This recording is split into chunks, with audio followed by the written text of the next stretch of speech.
Welcome to a special bonus episode of the You Two Scare Me podcast. We're your hosts. I'm Andi. And I'm Feliz, and we are coming to you from the Florida Keys. We have been having such a fantastic time introducing our podcast to the world. Yay! The feedback and interaction have been amazing, and we are so grateful for our listeners. In case you're just joining us for the first time, we are just two friends with a love for all things spooky. We definitely respect the unknown forces at work around us, but we also love to have a good laugh. So get ready for some giggles. We want to bring you scary stories that run a chill up or down your spine, make you wonder, and hopefully laugh a little or a lot along the way. The stories are true. We think.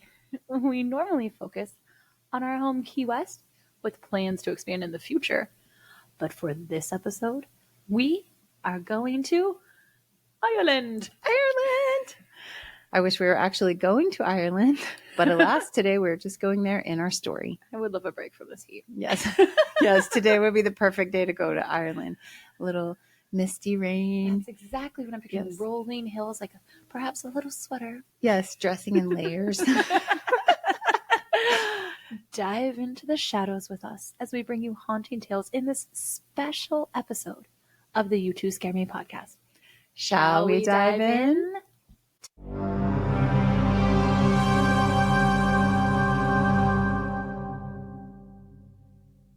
Tonight, we dive into the misty hills of Ireland, to a country with lush green fields and rolling hills, where stone circles dot the land like forgotten footprints. We've all heard the saying, screaming like a banshee. But have you ever stopped to wonder who or what is the banshee? What is she screaming for? And what happens after you hear her wail? Ooh, I'm so excited about this story. Ooh, I'm getting a little bit creeped out. Okay, let's go back. We're talking centuries back to the roots of Irish folklore, because the Banshee is no modern spooky story. Legends of the Banshee have been recorded as far back as 1380. That is crazy. And perhaps even earlier. Yeah. They've been passed down through generations in stories, in whispered warnings. Okay, now we're about to get Irish here, and I am not Irish, so please excuse all of these terrible pronunciations. Okay. We have actual Irish friends, so sorry. We're doing our best. So the term banshee comes from the Old Irish Banshee, literally meaning fairy woman or woman of the fairy mound. I'm so sorry. It's like S with an I with a little accent, DE. Oh, So wow. I don't know the We'll have to ask Amy. Amy, our friend Amy, actually, she's she so speaks. mad at us. No, she won't. She's so kind. She actually, she speaks Irish. She's from Ireland, and she can speak I should have consulted her before this. Well, Which is we like can go little back. recordings. We can go to the drawing board. Okay. These sídhe or mounds are ancient earthen structures that can be scattered all across the Irish countryside. They're not just lumps in the ground. To the Irish, they're sacred. They're ancient burial mounds. And some say they are actually entrances to another world. Oh, wow. Now, we're not talking like another dimension here. We are talking the realm of the fairy folk. Oh my gosh, I love this. Me too. I actually went to Ireland a couple of years ago, and I saw fairy mounds. Oh my gosh. So yeah, it's so cool. When I was in Iceland, there are some there also, and they build roads around Mhm. them. Yeah. It runs deep. Yes. But don't mistake these fairies of Celtic mythology for those beautiful glittering fairies that we know from children's stories. This is no Tinkerbell. These are powerful beings. They're ancient. They're elemental. Usually not particularly interested in lowly human affairs. Unless you cross them, or unless death is near. Oh boy. And that's when the Banshee comes. She does not bring death. She does not cause it. But when she arrives, death is always just behind her because she is the messenger. She's the warning. So what does the Banshee look like? Descriptions vary wildly. In some tales, she's an old woman in black, hunched and veiled, long gray hair tangled and trailing. In others, she's pale and radiant, with flowing white or silver hair and a shimmering gown, almost like an angel or something. Oh, wow. Sometimes, this is Ireland, she appears with fiery red hair, and she's dressed in white. But in the spookiest, darkest accounts, she's headless. Oh my gosh. Naked torso with a bowl of blood clutched in her pale arms. Oh my god. Wow. That's like a really hard turn. That's a big swing from shimmering, beautiful angel. Beauty's in the eye of the beholder, Feliz. True. Most people have to have a face and head. and X-nay on the bowl of blood. But, right. All right. To each his own. That's right. Someone out there for everybody. That's right. There are common threads in all of these Banshee accounts, though. No matter her form, her eyes are always red. Not glowing red eyes, but swollen, red, raw eyes from centuries of weeping. Oh, wow. She cries for those who are about to die. And they say it's not because she wants to hurt you, it's because she knows what's coming. It's not just her physical face and appearance that changes. The size is also different between various accounts. Some describe her as really tall, like unnaturally spooky tall. Okay. But most say she's between 1 and 4 feet tall. Oh. So that kind of aligns with her nature as a fairy. Right. But the most unmistakable thing about the Banshee is her voice, her wail, what they call her keen. So in Irish tradition, keening was a ritual, and it was usually performed by women over the body of someone who had passed. So like a mourning. Exactly. Okay. So it was supposed to be a song to honor the departed person and to keep evil spirits away. But the Banshee's version of this is more primal, more piercing. It's said to be so loud and so shrill that it could even shatter glass. Oh. People who hear it describe it as something between a woman's scream, a child's cry, and wind tearing through the trees. Some say they hear it outside their window late at night. Others say they hear it echoing across the fields just before the phone rings with terrible news. If you hear a banshee's cry, they say, death is already on the way. But here's something a little surprising. Even though she seems terrifying, Scary. Super scary. I keep returning to the bowl of blood. She's not malevolent. She doesn't kill. She's not evil. She's mourning. Mm-hmm. And mourning and warning. Right. Yeah, mourning and warning. Yeah. Great. Good job. Thank you. I'm a poet. And I didn't even know it.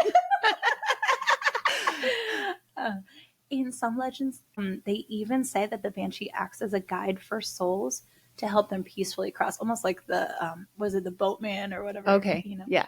So they say that the Banshee is kind of caught between two worlds, warning the living, welcoming the dead.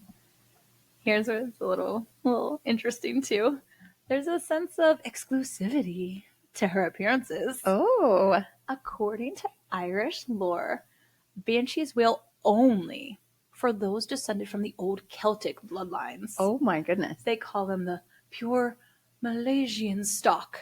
Okay. So, if your surname, your last name, begins with O or Vic, you might be among those that she watches. Oh People my like gosh. O'Neill, O'Brien, McCarthy, McDonald. Family whose roots run deep in Irish soil. But don't lose hope yet. You might still hear the Banshee sometimes. Okay. Okay. Let me tell you why. Okay. The exception to the bloodline rule is that it is said that Banshees may also appear to those gifted in music or song. Oh, okay. Oh, so there's hope for you. There's You hope. might hear that, bitch. Okay. Yeah. Feliz is just such a talented singer. In case you haven't heard that yet.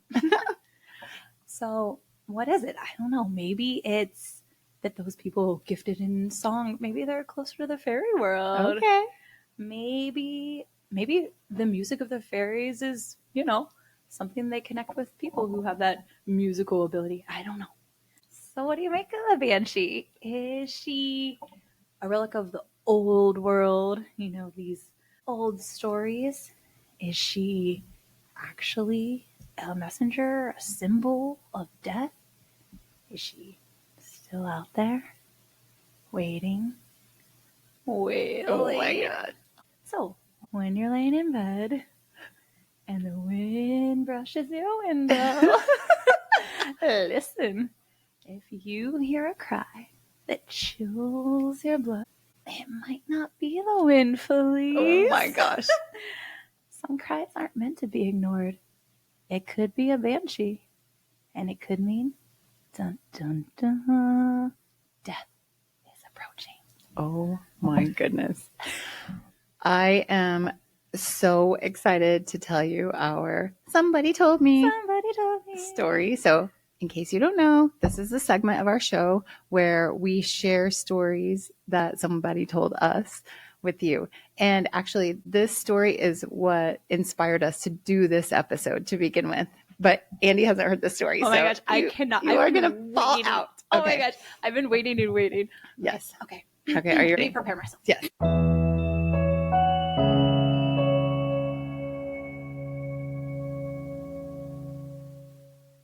Today, Somebody Told Me is actually about a personal encounter with a banshee, a real one. So my friend Patrick, and I'm not going to say his last name, but I will say it begins with O. I was going to ask you. Oh my gosh. Okay. It does. So it totally fits with your story. Yes. So pure Malaysian stock. I don't think that word means what you think. I'm probably We're gonna really have to ask Amy. Patrick, I'm so sorry. Amy, all of our other Irish friends. Okay. I'm so sorry. We'll find out. Malaysian stock. Okay.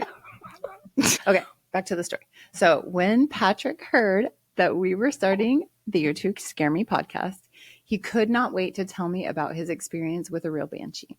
And he wants you to know this is real.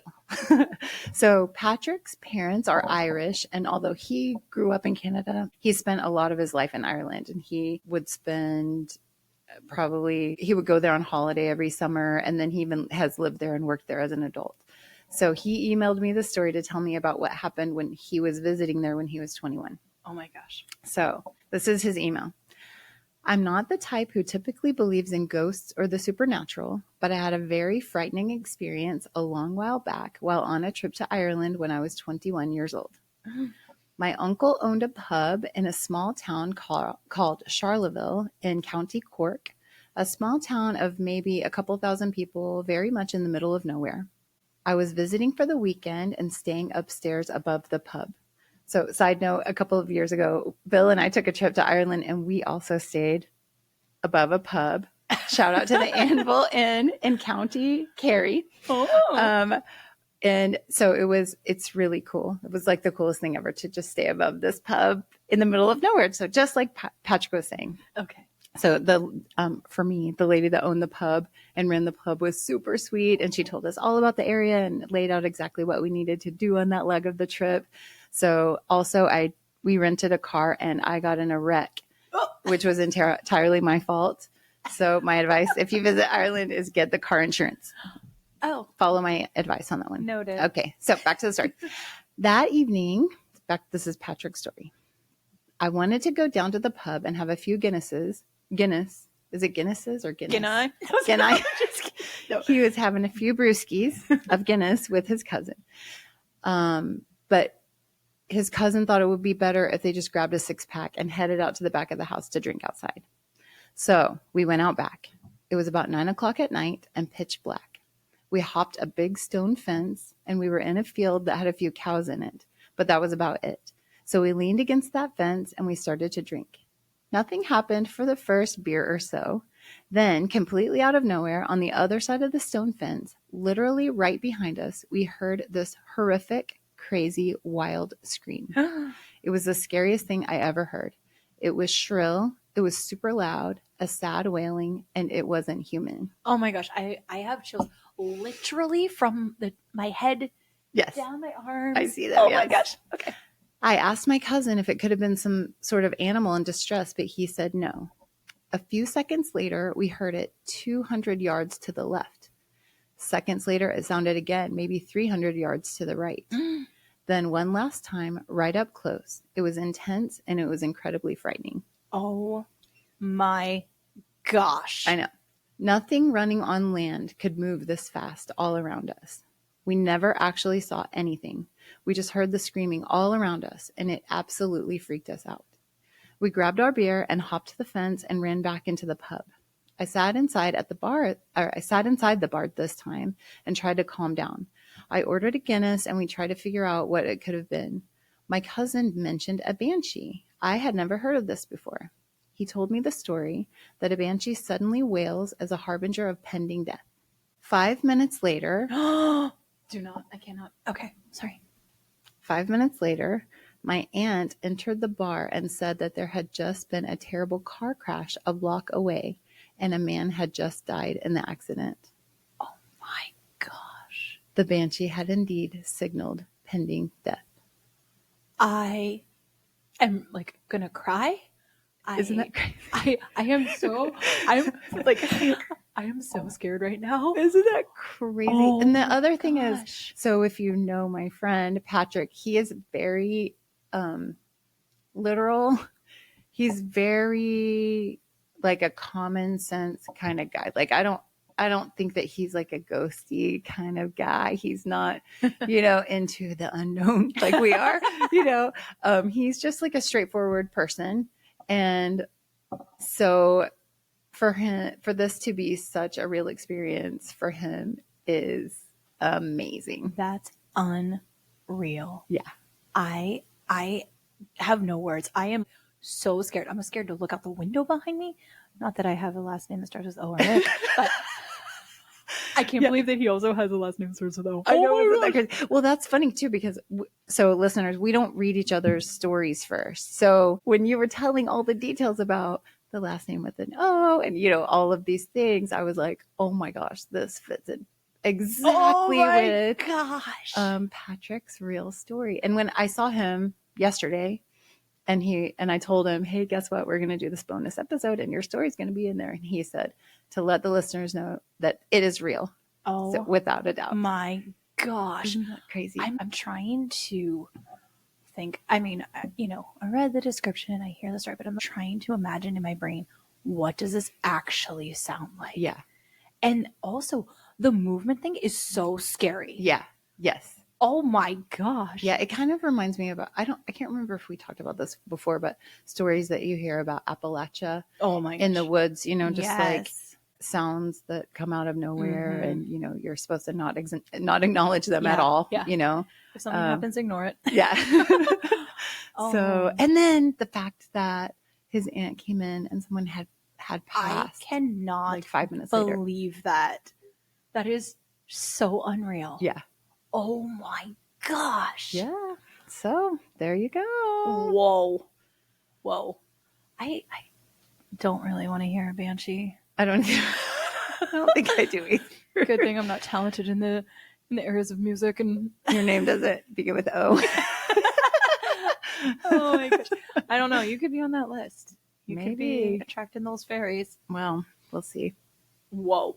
So I don't know. There's one thing that I noticed when I was in Ireland was that I would look around and I would think, man, that person's garden at their house is older than our whole country that we live in. Yeah. Like by a landslide, Right. By centuries. Yeah. So, I don't know. I think that there's something to ancient history. And, absolutely.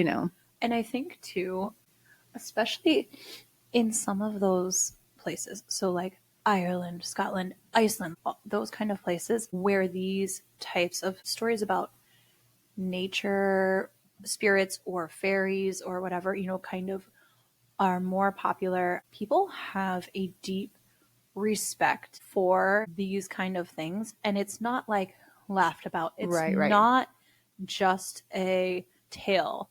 It's not folklore. It is real. Yeah. And they live their lives with that like daily. Like I mentioned about, I was just really fascinated that in Iceland, literally you'll be driving straight and then you go around, whoa, yeah. big loop around, because there are these fairy knolls. Yeah.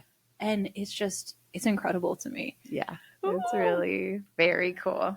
Thank you so much, Patrick, for sending in your story. We really appreciate that. That was a good one. Whoa, it was a great one. Yes. Patrick, if you have any more, let us know. Yeah. Thank you so much for listening to this episode of the You Two Scare Me podcast. Listeners, you can also support us by telling all your friends, your favorite bartender, your crazy aunt, and the lady standing next to you in that insanely long line at TJ Maxx about our podcast. You can also rate and review us on Apple Podcasts, Spotify, iHeart, and wherever you get your podcasts. Remember to download each and every episode. Download. We are working hard to reach our goal of 1,000 episodes in our first month, and we're almost there. Downloads. What did I say? Episodes. No, oh my gosh, 1,000 episodes. Jeez Louise. Backtrack. Okay. We are working hard to reach our goal of 1,000 downloads in our first month, and we're getting super close. If you aren't sure how to do that, there's usually a little down arrow somewhere on the screen. Just click that arrow and the episode will download. I'm talking to my mom on that one. Also, there have been several people that are like, I don't know how to download. Oh, let me show you. Yeah, here. I'll show you. Here, it's this way. Guess who I showed tonight? Tell me. Bill, my husband. Oh my I was like, you're downloading the episodes, right? And he's like, what do you mean? I was like, where have you been, dude? Oh my gosh. I'm just proud that he's listening. Me too. Well, we'll see. I think he hears them on repeat as we're editing them. So that might be more than enough for him. We'll see. Hopefully he doesn't crash any more episodes. But right. Well, Well, friends, don't forget to check out our social media. Find us on Instagram at you2scareme_podcast or on our Facebook page, You Two Scare Me. You can even follow us on our new TikTok account at You Two Scare Me Podcast. It's a work in progress, so thank you for your patience as we join the modern world. Is that what the kids say nowadays? Oh, yeah. So I've been a lurker in the TikTok world since the pandemic. I was doing all the dances and making all the cinnamon rolls and making cocktails. Living your best pandemic life. Absolutely. I don't know how you missed it, but it was amazing. Andy's just now dipping her toes in for the first time. So go, Andy. It's called Small Children. Yes. Well, Don't forget to send us your own spooky, scary stories for our Somebody Told Me segment at you2scaremepodcast@gmail.com. That's YOUTWO scaremepodcast@gmail.com. Thanks for wandering through the shadows with us. Until next time, stay curious and beware what lurks beyond the light.